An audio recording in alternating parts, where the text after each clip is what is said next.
How's it going, everyone? Welcome to Classy Tech. So this video is going to be a kind of a long-term review of the Sony A80J, as well as a goodbye to the TV as I now no longer have it. So it did find its way to a good home, which I will show here. So it did find its way into the hands of a viewer. So Mike, I hope you enjoy it. And for me, it just cleared up space so that I can now get a new panel for 2022. And now for most people, that would not be something I would ever recommend, but being that I review TVs and am a calibrator, I need to get the new models every year, so this will be a yearly thing for me. So anyway, about the A80J. All of this footage in this entire video was shot off screen of the 77-inch A80J, fully calibrated, using my new Sony A7 IV camera at 4K, 60 FPS, 10-bit 422, highest quality, using the Sony G Master 14mm 1.8 lens. So I made it try to match the TV every bit as much as possible.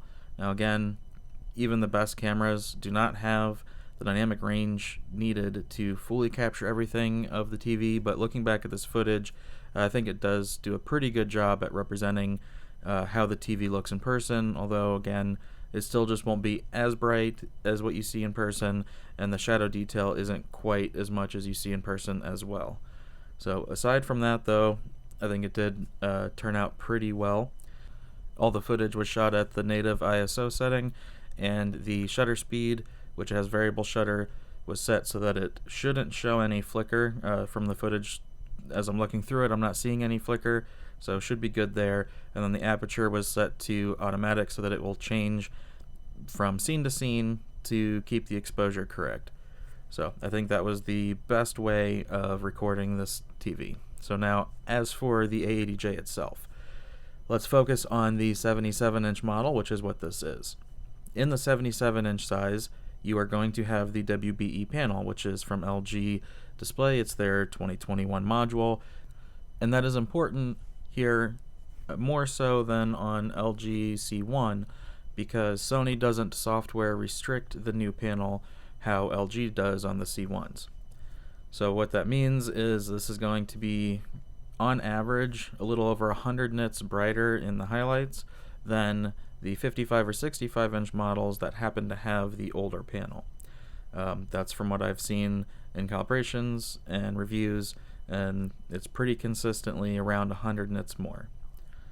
Now beyond that, Sony rep has explained to me that they also treat the 77-inch A80J more closely to how they treat the A90J. So the panel does go through a binning process so that you get a better chance at getting a cleaner panel with less tint, and the color filter they use to offset the pink tint is also applied to the 77-inch A80J. So while there still is a little bit of pink tint, it is not nearly as noticeable or as much as you would see on, say the LGs. That does mean you also do get a little bit of a cyan tint. That's how they offset it.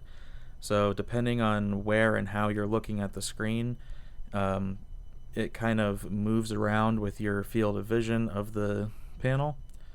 So it could look a little pink or a little cyan off to the sides and edges. I describe it as almost like a fisheye effect around the edges of the screen. But it's still far less noticeable than on, say a C1 or G1 that doesn't have that applied to them.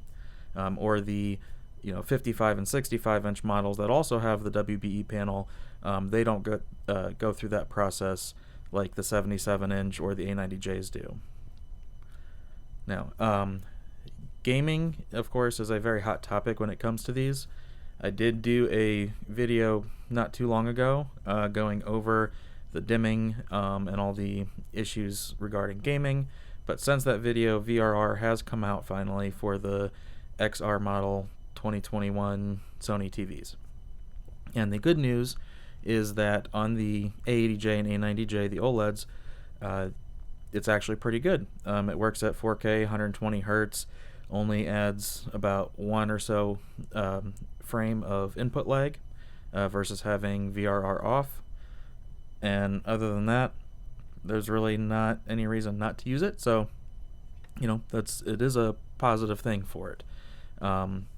Again, I wish the dimming during gaming wasn't so aggressive, but that, depending on the person, it either doesn't really bother some people or they don't really see it. They're not very sensitive to the changes in the brightness, so it also depends on what you play, how you play, and again, all that was covered in the previous video. So on this one, just looking at this footage, like, it really is a beautiful TV.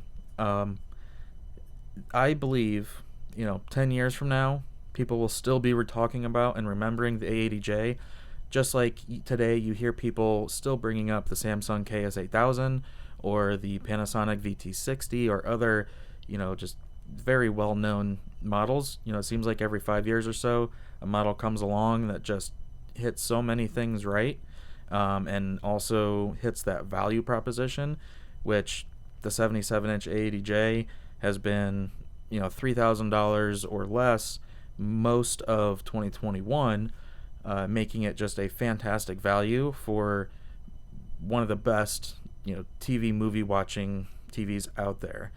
One of the biggest things that I'm gonna miss is the motion. The motion on these is just absolutely superb. Again, motion is subjective to everybody depending on if they are sensitive to or prefer to have soap opera effect, or maybe they don't see stuttering and juddering as much or things like that. But for me, I'm very sensitive to soap opera effect, and this is the only TV ever that I've ever seen where I can turn on a smoothing setting to the lowest setting to 1, but I could still turn it on and not really see soap opera effect in 95% of what I watch. So that is a huge win for me, because then it does help remove what people refer to as the OLED judder, where the pixels respond so quickly that in panning scenes you see those like skips. So it does help smooth that out, but at the same time you don't get that soapy effect that you get on some other TVs when the smoothing or motion interpolation is turned on. So that for me was a huge thing. The other biggest reason that I love this TV is I watch a lot of older, not the best quality content. So whether that's even 1080p Blu-rays or just streaming older TV shows, anything like that, the XR processor with reality creation, even just setting it to auto, did a fantastic job of making detail visible that was just not visible on the LG C1 or G1. So again, for me, that was very important. That is something that I really hope for 2022 that LG has addressed and has done better with their new processor. And it's kind of a gamble that, if they didn't and they're not going to have that, then that means I'm going to miss out on that. But the trade-off is going with a bigger model and going to be gaming on it more and whatever. So there were reasons for me to do what I did. But anyway, if LG doesn't get their processing caught up, then the Sony XR processor will still do better in that regard. So now let's talk a little bit about what's happening in 2022. So the A80K is going to replace the A80J, and some of you may be wondering, should you wait for the new one or just go for the J? And I would say if you're looking at 77-inch size, just go ahead and go for the A80J, because the K is going to pretty much just be a very, very slight refresh, kind of just a re-release of it, and then you're going to end up paying a lot more money for that.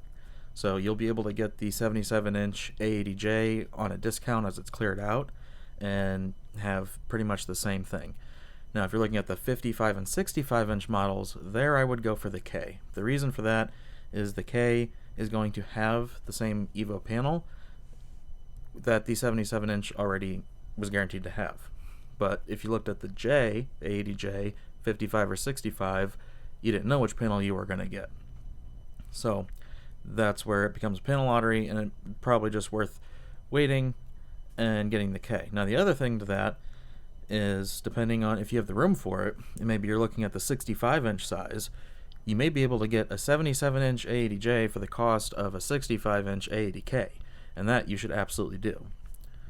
So it's just something to keep in mind as you're going to be shopping and looking at these models.